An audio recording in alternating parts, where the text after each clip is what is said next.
Assalamualaikum warahmatullahi wabarakatuh. Baik lagi di channel Akbar CK.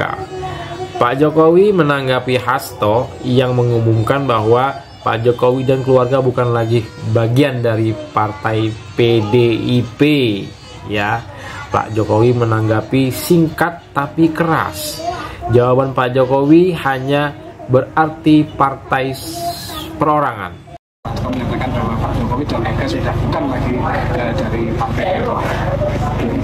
Iya, berarti partainya perorangan.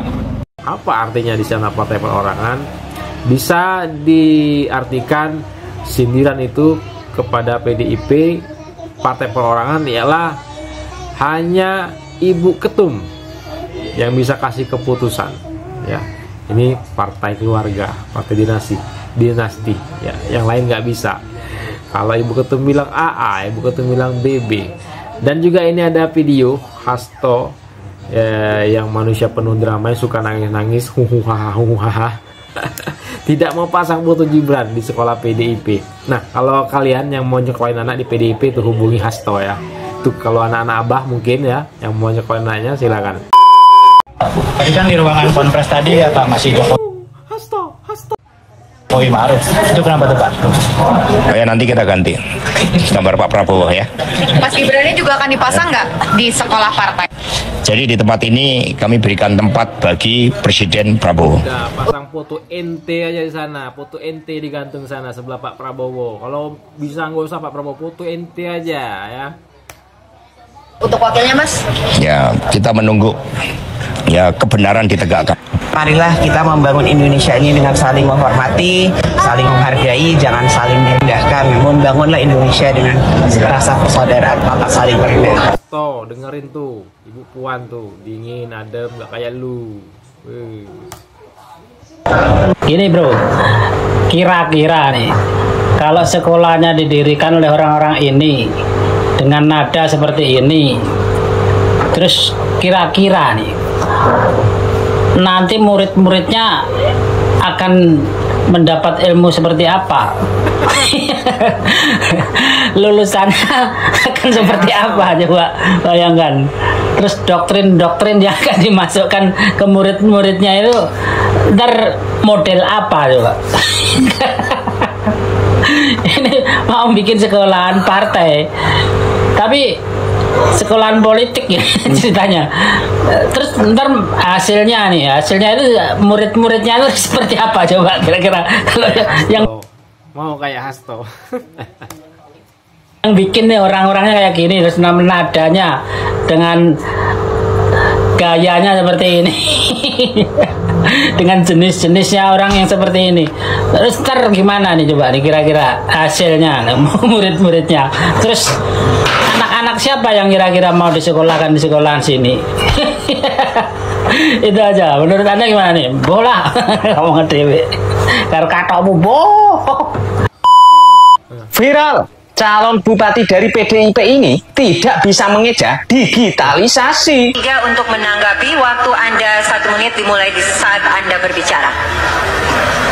Terima kasih untuk digitalisasi kesehatan itu begini saudara. Jadi kita di laut sana, kalau saya lihat selama ini saya berjalan, itu kesehatan itu memang masih kurang. Apa sekelas ini? Untuk itu banteng. Digitalisasi yang harus ditanyakan ini itu memang belum cukup. Yang diutamakan di sini untuk kesehatan adalah infrastruktur saja yang harus kita bangun sesuai dengan kerja yang dilakukan di daerah tersebut. Karena ini susah mau cumu ini. Walah mak banteng, anakmu delok ono to mak. Sekelas ini kah calon bupati dari PDIP mengeja digitalisasi, ada digilir memang sasi, diketok dase, Ya Allah, hasto anak buahmu kok jan ya ruwet tenda umum ngene kok nyalon bupati, nyalon RT ae ngono lho, ra ono sing milih, jan yo angel-angel. Politik identitas itu kan politik yang tidak mencerdaskan kehidupan bangsa, politik yang miskin prestasi. Kita tahu di DKI pada saat Pilgub itu digunakan politik identitas yang sangat tidak sehat. Dan hasil apa yang menjadi program Pak Jokowi, program Pak Ahok, program Pak Jarod Saiful Hidayat, contohnya untuk membersihkan kampung-kampung dengan pasukan orange, dengan pasukan hijau, itu kan tidak dilakukan. Hal-hal yang positif saja tidak dilanjutkan karena ketika berkampanye miskin prestasi. Menyinggung DKI semasa pemerintahan Anies Baswedan, minim prestasi. Duh, jilat ludah sendiri. Itu Anies dukung Pramono Rano yang diusung PDIP. Sekarang kebalikannya, nyunjung Anies, jalan-jalan Pak Jokowi. Gimana sih ente? Sehingga PD Perjuangan sangat tidak setuju.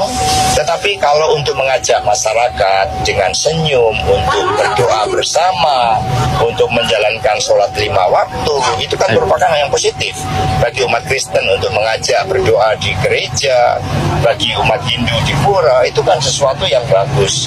Sehingga jangan menampilkan identitas yang menunjukkan spiritualitas sebagai bangsa, itu kemudian dikatakan politik